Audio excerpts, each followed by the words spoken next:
Okay guys, so in this video I'm going to show you how to do, well, how to make a sidebar basically. So let's get into it.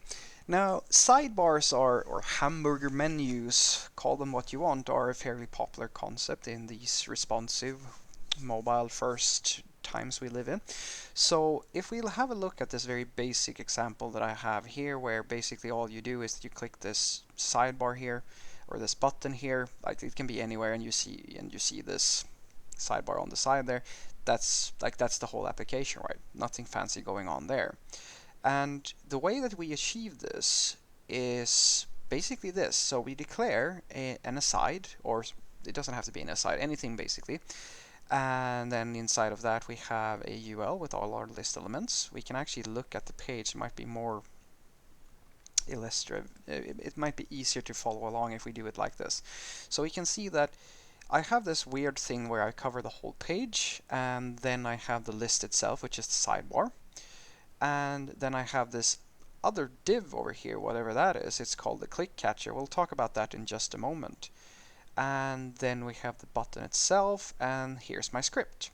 So let's just look at that script for a short while and say, look at this. Okay, so we grab the sidebar itself, and then we do this thing here. We do a document query selector for click catcher, whatever click catcher is, and then we add an event listener, and then we say that, hey, if somebody clicks the click catcher, then simply toggle off the sidebar open CSS style. And then we have this function called open sidebar that simply toggles sidebar open as well. So what's happening here is that when we click the button, we call this function open sidebar, which is going to toggle on the sidebar open CSS style to our sidebar. So if we look at the CSS for this, like most of this stuff is very like boilerplate stuff. This part that is interesting is this aside thing here.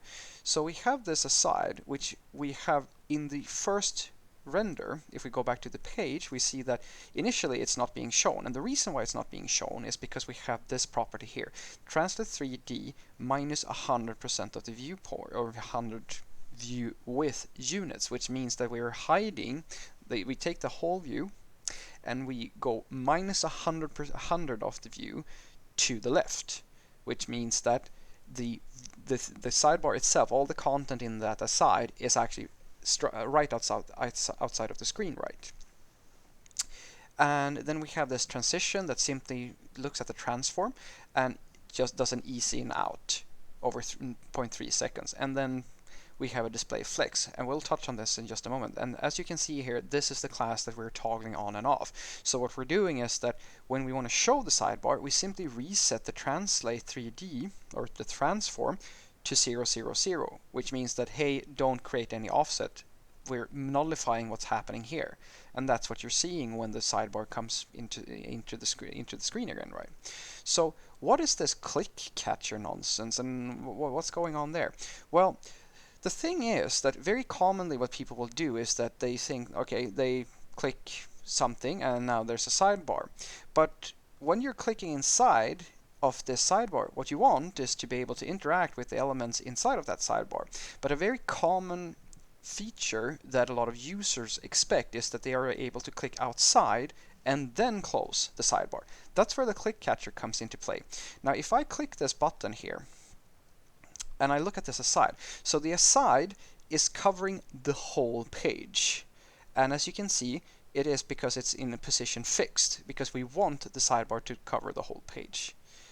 Now, if I just hover this UL, that's just one of the elements, and the other element is the click catcher. Thanks to Flexbox, this becomes a lot easier because what we want is to have two elements that are inside of this aside, where the sidebar is taking up as much space as you need, and all the remaining space is allocated on the click catcher. Because as I said, you want to be able to click inside of the sidebar, but if you click outside of the sidebar, you need something to catch that click. Because you cannot put an event listener on just the sidebar, because if you have an event listener that says, hey, close the sidebar on the parent, or like in other words on the side itself or the list, you're going to close it. Every time somebody tries to click inside of the sidebar, the whole thing closes. That's not what you want.